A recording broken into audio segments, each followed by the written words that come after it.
Dhugaa rabbii viidiyoo ka abbaan Roozaa irra gadhiisan sana ilaale imimmaan qabachuu dadhabe dhugaa dubbachuu fi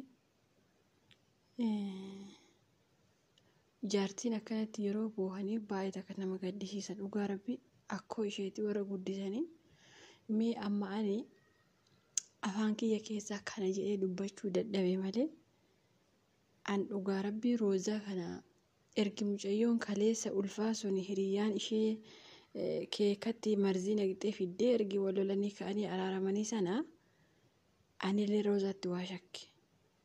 Mee namoonni akka koo shakkitaan Roozaan nama wayiitti dhugaa rabbii nama sana ol baasee dubbachuu dubbadha jedha afaan nadii ol baasee dubbachuu dhugaa rabbii hin shakke nama wayii akka malee shakke.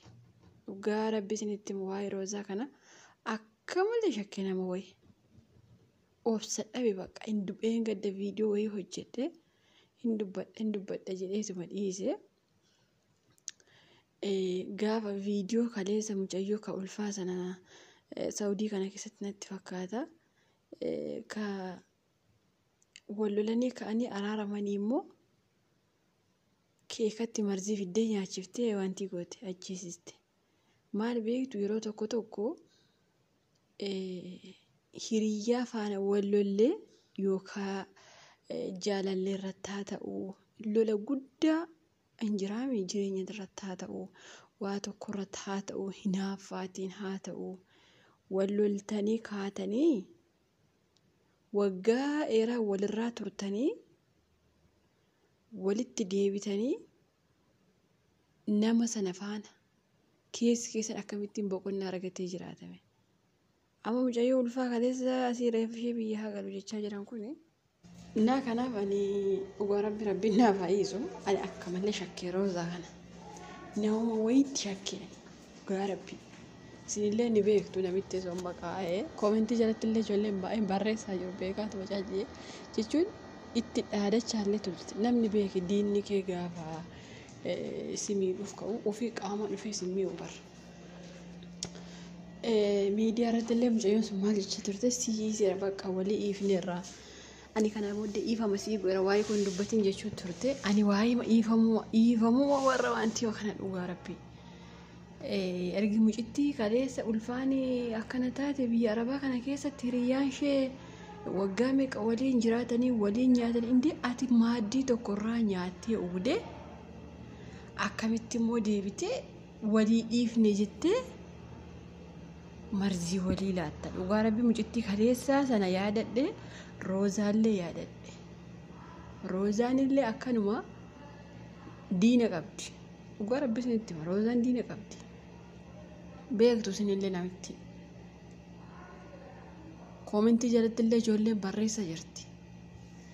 Immoo rabbiitu beeka sana. Anillee waaniif maqaa namitti yookaas immoo suuraa shiraa hojjechuu dhiises immoo kanaafi beekaatuma rabbii beeka jedhetuma zim jedhee garuu namoonni baay'een irra caalaan piraankii jechaa turtanii abbaan ishee piraankii jirtanii har'a garuu jaartiin akkanatti yeroo boossu an jaartii kana ilaalee akkoo ishee kana ilaalee haamileen baay'ata kana cabe dhugaa rabbii isinitti hima haamileen kiyya qarxam jedhee na dhabe viidiyoo akkoo ishee kana arge. Akkoo guddifte akaakaa guddisan isaantu guddise malee abbaan hin guddifne Roozaa kana. Dhugaa rabbii. Immoo ani wanti gaaffii sammuu kiyya kun gara lama na oofa dhugaa rabbii. Namni ka gara seeraa dhaqee iyyachuu malee isaan as ba'anii yuutuubii irratti iyyatu. Yuutuubii kana isaanirraa kana yoo ta'e akka maal yoo ta'e torbee tokko keessatti nama 20 ilaala nama 15,000 isa eenyu ilaala ijoollee biyya Arabaa jirtu ilaala. Kuni faayidaa maal qabame dhugaa rabbii. Suuraa ishee qabatanii mana seeraa yoo aqan malee amma erguma abbaan ishee ergi barbaacha jalqabee ji'a lamaaf qajeel isheen immoo duraan guyyaa 15 fixxeetti jedhan. Lubbuun namaa akkamitti akka qalbii bareeyyuu na ajaa'iba dhugaa dubbachuu akkoo ishee kana argeetanii garaan kiyya na didee malee abbaan ishee akka nama bakka waa'ee seeraa hin beekne akka nama yoo namni badee akkamitti akka nama barbaadan hin beekne asuma miidiyaa ma yuutuubii irraan dhugaa rabbeetti maa jechuun akkasitti argachuu hin danda'u. Mucitti kana akkasitti arganna jedhanii naanna'uu osoo hin taane gara seeraatti deemuu seera qabeessa kan badde biyyuma keessaa achuma keessa jirtimi.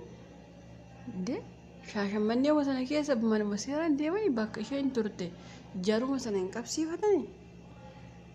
Kanaaf ani sammuun gara meeqa na shakke dhugaa rabbi inumaayyuu ergi mucittii kaleessaati. Ergi hiriyyaan ishee marzii nama da'umsaaf guyyaa shanitti galee marzii nyaachifteeti. Roozaallee nama wayii akka malee sammuun kiyya kun baadee kaa. Edaa hiriyaa waliin nyaattee walii dhugdee akkana wal goote. Roozaallee hiriyaa waliin nyaattee dhugde sanatu roozaa awwaale jedheetuma dhiise dhugaa rabbi. Sinii galee. Kanaaf roozaan kan isheen badde namni bare hoolaa miti manaa bee badu. Hoolaa miti beeki. Garuu namni tuma firaankii jedhanii abbaan isheellee osuma qoosuu asirraa osuma roozaan akkana taate roozaan akka taasuma jiru roozaa abuuf jirra dhugaa rabbi. Mucittii kana namni seeraa itti bu'ee barbaadaa jiru hin jiru. Abadan hin jiru. Mana seeraatti deemuu baqa. Furmaanni roozaan haa argamtu mucaa kiyya arganna yoo jedhanii mana seeraa deemuu qofa. Ani suuraa isheen gaddaa takka fidee maxxanse agartanii jirtanii akka malee nama ijoollee gara Liibiyaa kana agartanii yeroo warri Liibiyaa kun qabanii birrii fidi jedhanii dabaddaban sana akkas taatetti fuulli roozaa isheen gaddaa dhugaa rabbi. Kanaaf zimjaniituma ta'anii yuutuub irratti gaafa guyyaa 2-3 hordoftoota keenya nuti hodhamne ammas guyyaa 3-4tti hordoftoota keenya nuti roozaamne kun faayidaa maal qabame?